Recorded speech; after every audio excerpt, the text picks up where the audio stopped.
안녕하세요 여러분, 이코넉스입니다. 그동안 잘 지내셨습니까? 거의 일주일 만에 또 영상을 올립니다. 이 직장인이 한계가 여기에서 느껴지는군요. 도대체 이게 요새 제가 너무 바쁘다 보니까 이 영상을 빨리빨리 올릴 수가 없습니다. 이 전문 유튜버가 아닌 점 여러분들 이해해 주시기 바랍니다. 오늘은 그 디젤 차의 그 경제성에 대해서 다시 한번 논해 보도록 하겠습니다. 요즘 저유가 시대죠. 이 저유가 시대에도 이 값싼 그 유류비를 선호하는 경향이 때문에 디젤차 구입을 염두에 두는 소비자는 아직도 많이 있습니다. 하지만 예전에 그 폭스바겐에 이어서 뭐 닛산, 캐시바이발 뭐 그 배출가스 논란이 불거지면서 디젤 차는 경제적이다, 디젤 차는 친환경이라는 그 구호가 허구라는 인식이 자리 잡고 있는 게 현실입니다. 근데 이 디젤 차가 그 구매자 입장에서는 경제적이지만 사회 전체의 비용을 따지면 결코 경제적일 수 없다는 지적들이 요새 많이 나오고 있습니다. 그 국내 시판종인 그 수입 세단 1종과 그리고 국내 완성차 2종을 뽑아서 가솔린 차와 디젤 차 간의 그 차량 가격과 유류비 등을 더해서 비교한 결과 주행거리가 길수록 디젤 차의 그 경제성이 커지는 것으로 나타났습니다. 연 2만 킬로를 달릴 때 5년이면 비싼 그 구입 가격을 주유비로 보완할 수 있다는 얘기입니다. 이에 대해서 그 전문가들은 그 디젤 차량에 대한 배출가스 규제가 부족하고 싼 유지비 등의 이점이 많은 국내 특성에 따른 그 결과라고 지적합니다. 이 전문가들 사이에서도 이 디젤 차량을 싫어하는 분들이 많이 계시는군요. 그래서 이분들이 말씀하시는 것을 보면 시급히 관련 규정을 재정비하고 친환경 차에 대한 인센티브를 강화하면 디젤 차의 그 메리트가 떨어질 수밖에 없지 않겠느냐, 이렇게 말씀들을 하시는 분이 많이 있습니다. 디젤 차량은 그 가솔린 모델과 비춰볼 때 그 수백만 원가량 차값이 일반적으로 비쌉니다. 예를 들면 이 폭스바겐 CC의 경우 그 디젤 모델인 그 2.0 TDI BMT의 가격은 4,970만 원으로 가솔린 모델인 2.0 TSI 4,590만 원보다 380만 원 이상 비쌌습니다. 디젤 차량의 가격이 비싼 주된 이유는 연료 차이에 따른 그 엔진인 특성에 있습니다. 디젤 엔진은 그 일반적으로 불꽃 점화식을 쓰는 가솔린 엔진과 달리 그 압축 착화식으로 구성돼 구조적으로 덩치가 크고 이에 따라 부품 등도 많고 커서 그 가격이 비싼 편입니다. 더군다나 그 요즘은 그 환경 규제가 심해서 예전에 그 오리지널 디젤 차와는 상당히 틀리죠. 요즘에는 EGR, LNT, DPF 등 뭐 여러 가지 환경을 위해서 장착된 부품이 많기 때문에 디젤 차가 가솔린 모델에 비해서 확실히 비쌉니다. 그래서 이 배출가스를 줄이는 그 재순환 장치 EGR 등도 필요하기 때문에 이 디젤 엔진은 가솔린 엔진보다 보통 200만원에서 300만원 가량 비싼 편이죠. 르노 삼성 SM3를 볼 때 디젤 모델인 1.5 DCI 그러니까 1940만원 44만원입니다. 그리고 1.6 가솔린 1709만원보다 235만원이 비싼 점과 기아차 카니발 7인승 리무진 프레지던트 드림 2.2 디젤 3,819만원 이 3,300cc 가솔린 3,642만원 대비 177만원 가격이 나타나는 것도 이러한 이유입니다. 확실히 디젤 차량이 가솔린보다 훨씬 비쌉니다. 근데 이러함에도 불구하고 그 디젤 차량을 선택하는 이유는 그 저렴한 유류비와 고연비에 있습니다.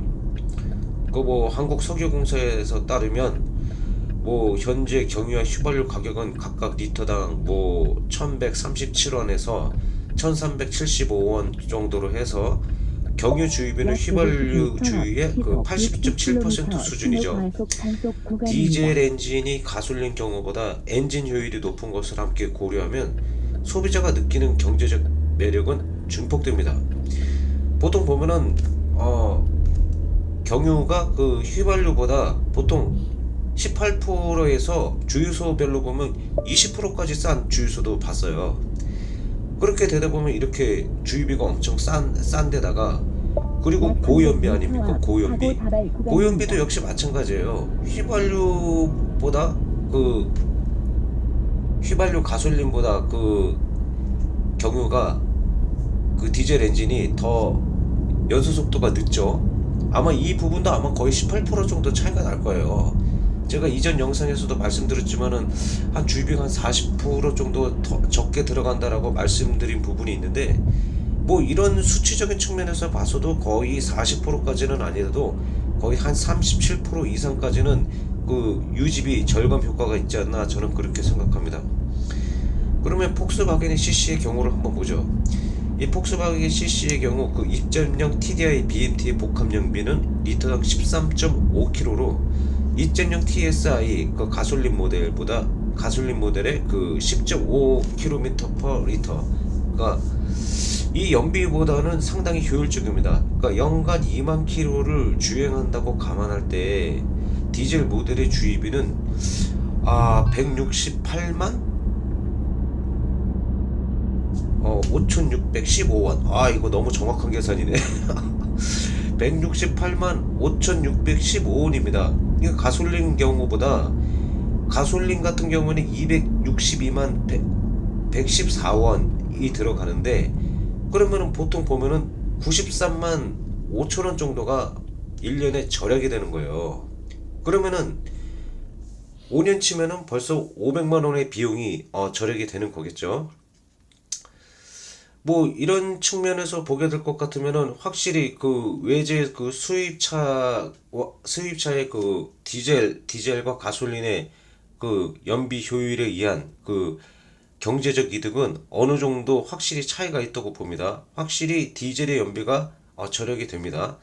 뭐 1년에 100만 원씩 절약되면 뭐 상당히 경제적인 이득이 상당히 있는 것이죠.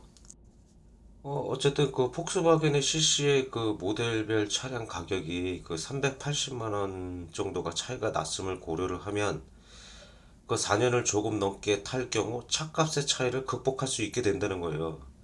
주행거리가 길수록 이런 주유비 차이는 더욱 커지겠죠. 그러니까 이 폭스바겐 CC의 그 디젤 가솔린 월 평균 주유비 차이는 만 킬로를 달릴 때는 38,937원이 나가지만 2만 킬로의 경우를 보게 될 것 같으면 월 7만 8천 원 정도 가량이 더 절약이 된다는 거예요. 그러니까 SM3와 카니발의 경우를 한번 볼게요. SM3와 카니발의 경우는 연간 2만 킬로를 달릴 때 디젤 모델의 연간 주유비가 가솔린 대비 각각 54만 8천원 정도, 그리고 128만 2,800원 정도 저렴한 것으로 나타났어요. 그러니까 SM3는 디젤 모델의 비싼 차값이 4년 이상을 타면 극복이 되고, 카니발은 1년 반 이상만 타도 경제적 이득이 더 커질 수가 있는 겁니다. 물론 디젤 차량이 엔진 부분이 고장날 경우 수리비는 가솔린보다 비쌉니다. 왜냐하면 들어가 있는 부속품도 많고, 그리고 부속품 자체가 대부분 다 고가입니다. 한 가지 예를 들면 DPF 같은 경우에는 그 DPF 안에는 각종 그 금속이 있답니다. 그리고 그 DPF 안에는 그 백금이란 그 금속도 있대요. 여러분 들어보셨죠? 백금. 그 백금이 이 미세 그 물질을 포집할 수 있는 그런 용도로도 쓰인다고 합니다. 그러니까 보통 그 DPF 가격만 하더라도, DPF 오리지널 가격만 하더라도 500만 원이 넘는다고 해요. 얼마나 비싼 부품입니까?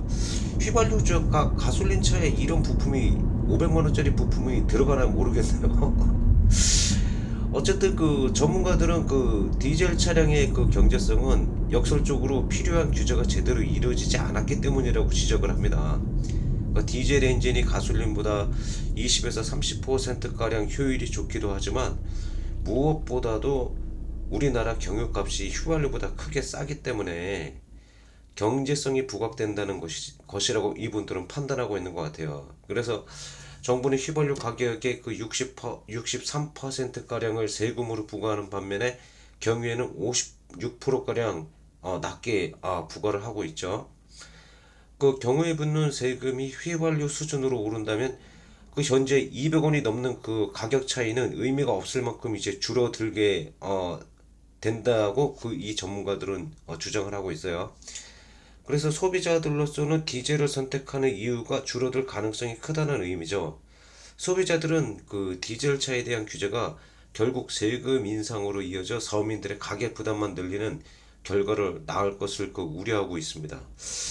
하지만 트럭 등 그 상용차나 농수산업 등에 쓰이는 생계형 경유가 아닌 그 고가의 디젤 승용차에 부과하는 세금만 높이면 생계형 수요자들에게는 오히려 가격이나 요인이 생길 수 있는 점도 고려할 점이에요.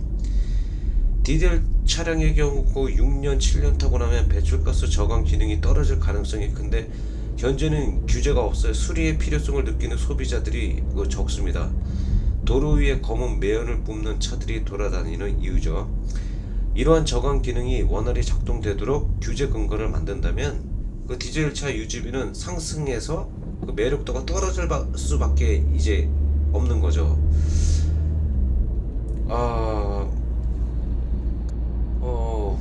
어쨌든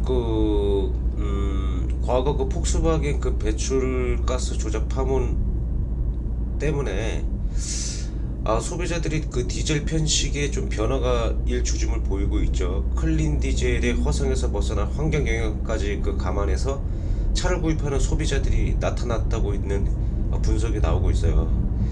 그래서 국토교통부의 그 한국자동차산업협회 요런 데서 주장하는 거에 따르면 일반 소비자들이 구매하는 승용차에서 디젤이 차지하는 비중은 사상 처음으로 가솔린의 그 모델을 넘어섰어요. 그러니까 보면은 2010년만 해도 가솔린 승용차 비중이 68% 정도 됐고 디젤이 한 18.5% 정도로 압도를 이제 했었죠. 근데 올 들어서는 그 변화의 조짐이 보이고 있는 거예요. 그러니까는 신규 등록된 자동차 뭐 39만 191대 중에서 가솔린과 디젤 비중은 각각 46.8 그리고 43.7입니다. 그러니까 디젤 점유율이 줄고 가솔린차 판매 비중이 다시 높아진 거죠. 이런 변화는 그 디젤차에 대한 일반 소비자의 신뢰가 하락된 탓이라고 보통 생각이 듭니다. 국내외에 잇따라 터진 그 디젤 게이트로 클린 디젤이 그 신화의 생채기가 나면서부터 이 수입 디젤차를 찾던 소비자들이 이제 가솔린으로 돌아서기 시작했다는 분석도 나오고 있어요. 그래서 작년에 국내에서 팔린 수입차 중 그 디젤차 비중은 그 68.8%에 달했지만은 올 1분기에는 그 68.5%로 좀 소폭 많이 내렸습니다. 그리고 지난 4개월간 그 기준을 보게 될 것 같으면 63.5%까지 점유율이 떨어졌대요. 그래서 이 자동차 업계 관계자는 지난해 그 유로6 이전 규제인 유로5 디젤 모델들을 떨이 판매했던 수입차들이 올 들어 할인 판촉을 자제한 영향도 있다고 얘기를 하네요. 어쨌든 그 디젤차 수요 감소는 친환경 하이브리드카 고객 증가로 이어지고 있죠. 국내 하이브리드카는 지난해 말 점유율이 전체 시장의 2.5%에 그쳤지만은 올 1분기에 3%에 육박했어요. 1분기 만에. 그러니까 지난달에는 평월에 그 200원 넘는 뭐 7,454대 판매량으로 사상 최대를 기록했다고 합니다. 업계 관계자는 그 친환경차 판매량은 아직 그 미미하지만 그 현대차 아이오닉과 기아차 니로, 토요타 프리우스 등 이런 차 정도는 그 올 초 그 하이브리드가 출시가 이제 본물을 이룰 것으로 보고 있습니다. 여러분들은 이제 어떻게 생각하시는지 잘 모르겠네요. 요새 친환경 하이브리드카 쪽으로, 그러니까 소위 말해서 전기차죠. 전기차가 대세라고 하잖아요. 그런데 제가 지난번 영상에서도 말씀드렸지만 전기차가 직접적으로 그 매연 물질을 뿜어내지 않지만 부가적으로 전기를 생산하기 위해서 발전소에서 발전하기 위해서 사용되는 연료가 화석연료잖아요. 이 화석연료로 발전을 해서 전기를 충전을 해서 직접적으로 매연을 배출을 하진 않지만 또 여러 가지 부가적인 환경 문제가 있잖아요. 그 얼마 전 뉴스에서 또 봤지만 그 수명이 다 된 그 폐배터리, 폐축전지가 재활용이 되지 않고 어떻게 처치 곤란인 거예요. 그러니까는 어떤 뭐 야적장에다가 야적을 했는데 그 상태에서 비도 맞고 바람도 불고 이러다 보니까 수질 오염과 토양 오염을 야기시킨다는 그런 뉴스 보도를 봤어요. 그러니까 이것도 환경 문제거든요. 하지만 제 짧은 소견으로는 디젤차는 그 환경 규제를 계속 받아왔죠. 그러면서 EGR도 생기고 LNT도 생기고 그리고 DPF도 생기고 뭐 여러 가지 그 환경 변화에 맞춰서 나름대로 보완점을 찾아왔지 않습니까? 아직까지 보면은 그 쉐보레에서 2년 전에 영상 공개한 영상을 보게 될 것 같으면 자신이 있다 이거죠. 매연 문제에 관해서 자신 있다 이제 이런 모습으로 그런 사진들을 공개했었잖아요. 제가 지난번 영상에 올렸던 그 사진들 보셨죠? 그 디젤차는 그런 해결점을 찾고 있지만 아직 전기차 같은 경우에는 그런 토양 오염이나 수질 오염 같은 거 그런 거에 대해 해결점을 찾지 못하고 있잖아요. 그리고 폐축전지를 어떻게 처리해야 될지 그거에 대한 그 처리 방안도 아직 찾지도 못하고요. 그러니까 꼭히 하이브리드카가 꼭 좋은 것만 아니다라는 이제 그런 생각도 들어요. 그리고 DPF 관리가 DPF, EGR 뭐 이런 것만 관리를 잘 해줘도 디젤차에서 뿜어내는 매연을 확실히 줄여줄 수 있지 않나 저는 그렇게 생각을 하고 있습니다. 어쨌든 이제 디젤 차량을 구매한 구매자의 입장이 되다 보니까 이제 앞으로 디젤 차의 앞날이 어떻게 될지 되게 암울한 생각이 듭니다. 앞으로 환경 규제도 점점 더 심해질 것이고요. 그러니까 예를 들면 유로 1에서 유로 6까지 환경 규제가 상당히 강화됐지 않습니까? 그 유로 1에서 유로 6까지 변화될 때 디젤차들이 계속 업그레이드 되면서 그 기준에 맞춰서 차량을 이제 생산해 왔는데 이제는 앞으로 더 규제가 강화될 것 같으면은 디젤차도 좀 상당히 고전을 해야 되지 않을까라는 이제 그런 생각을 하게 되네요. 어쨌든 제가 이제 다음 영상에서는요 디젤차의 규제에 대해서 환경 규제에 대해서 한번 이제 자료를 조사해서 앞으로 그 디젤차의 그 전망이 과연 어떨지 그것도 한번 논해 보도록 하겠습니다. 그리고 다음 영상에서는 제가 지난번에 말씀드린 예열과 후열 영상 리메이크 영상을 다시 올려드리도록 하겠습니다. 그러면 안녕히 계세요.